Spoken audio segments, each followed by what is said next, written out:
मैं रात को काम से देर से आया, थकन इस कदर थी कि एक गिलास पानी लेने के बाद सोचा कुछ देर लेट जाऊं, फिर खाने का कुछ करता हूं। चंद मिनटों के लिए आराम को लेटा ही था कि नींद में गोताजन हो गया और फिर एक आवाज गूंजी कानों में, अल्लाह अकबर, अल्लाह अकबर। उठा, नमाज की तरफ बढ़ा और कुछ सफ़े कुरान पढ़ा।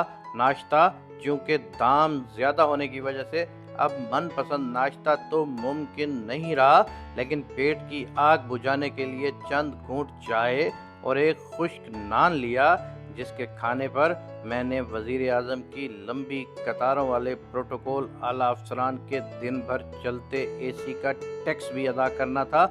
यूँ मुझे ये रकम अदा करना पड़ी और मैं वजीरों, मशीरों और वडेरों की औलादों की तालीम की फ़िक्र में, जो ऑक्सफोर्ड हार्वर्ड में ज़ेर तालीम है, उनकी फीसों की अदायगी की खातिर भागता हुआ काम पर गया। काम बहुत मुश्किल था, मगर क्या करता। जान हथेली पर रखकर 70 मंजिला बिल्डिंग पर शीशा और मार्बल फिट किया, क्योंकि मुझे अपने हुक्मरानों के गार्ड्स जो उनकी जान की हिफाजत में लगे हैं, मुझे उनकी तनख्वाह पूरी करनी थी। शाम को दिन भर की शदीद धूप और गर्मी के बावजूद मुझे एक लम्हा के लिए भी किसी ठंडी हवा का एक झोंका भी नसीब न हुआ, क्योंकि मैंने अपने प्यारे देश के दफ्तरों के एसी और पंखे दिन रात चलाने के लिए खुद को गर्मी में जलाना ही था। मैं अपनी कमाई का जितना हिस्सा भी बचा पाया शाम को घर ले आया। अपने बच्चों को भी दिन भर किसी न किसी मजदूरी पर लगा रखा, क्योंकि अगर मेरे बच्चे भी स्कूल जाते तो मेरे देश के मेरे मौसनों की औलादों की ऑक्सफोर्ड हार्वर्ड की फीसें कौन भरता। शाम की फुर्सत में जब घर को कदम बढ़ाए, फ्रूट की रेडियों को देखकर जी ललचाया, कुछ बच्चों के लिए ले लूं। फिर ख्याल आया, नहीं, अगर ये मैं खरीद लूँगा तो मेरे मौसनों, मेरे आकाओं की फ्रिजों में भरे रंग बिरंगियों फ्रूट्स का बिल कौन देगा। मैंने अपनी कमाई का तो कुछ हिस्सा उनको भी देना है।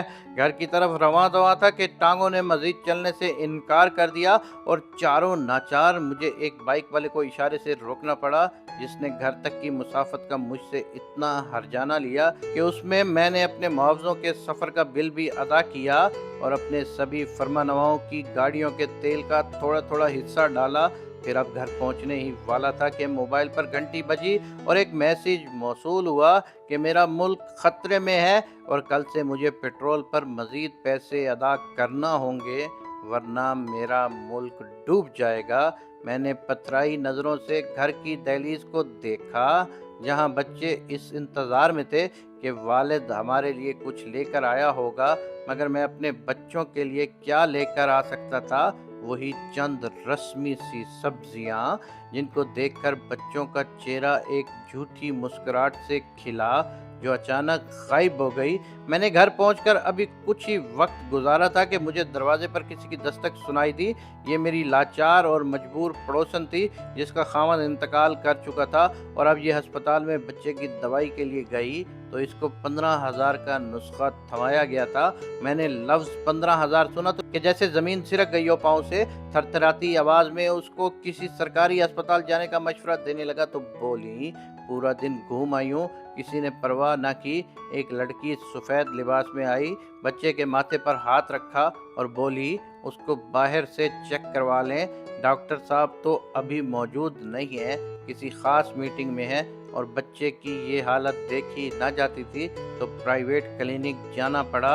अब मैं सोचों में गुम था कि मेरा अपना हाल ख़राब है, इसको क्या दूं। फिर कुछ रकम उसको देते हुए बाकी की रकम एक हाजी साहब से पता करने का मशवरा देकर रुखसत कर दिया। घर में 3 ही कमरे थे, जिनमें मेरी 2 बेटियां एक कमरे में सोती थीं, जहां एक पंखा बेटियों की मोहब्बत में और बाप होने के नाते के जाने कहां नसीब ले जाए इनको, उनका वो पंखा चलता रहता था।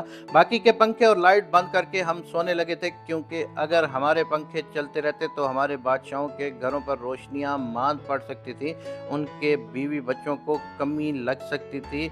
महदूद सा खाना बना जो सबने खाया और हमने सोने का इरादा किया कि अचानक पड़ोस से किसी ने आवाज़ देकर कहा कि टीवी पर खबर चल रही है कि कल से हुकूमत तमाम मसनूआत पर टैक्स बढ़ा रही है और हमारे वज़ीर आज़म साहब का कहना है कि महंगाई ये नहीं होती, ये सब तो काबिल बर्दाश्त है। अब नींद का आना तो मुमकिन न था, मगर थकावट के बाइस बिस्तर की तरफ जाने ही वाला था कि मुझे मेरे मोहसिनों, मेरे आकाओं और मेरे शहंशाहों की तरफ से एक शाबाश मिली और एक और इत्तला मिली, जो कि मेरी बेटी ने बताया कि आज वज़ीर आज़म का ये बयान था कि तुम्हें मुफ्त मौत मिल सकती है मगर मुफ्त बिजली नहीं मिल सकती।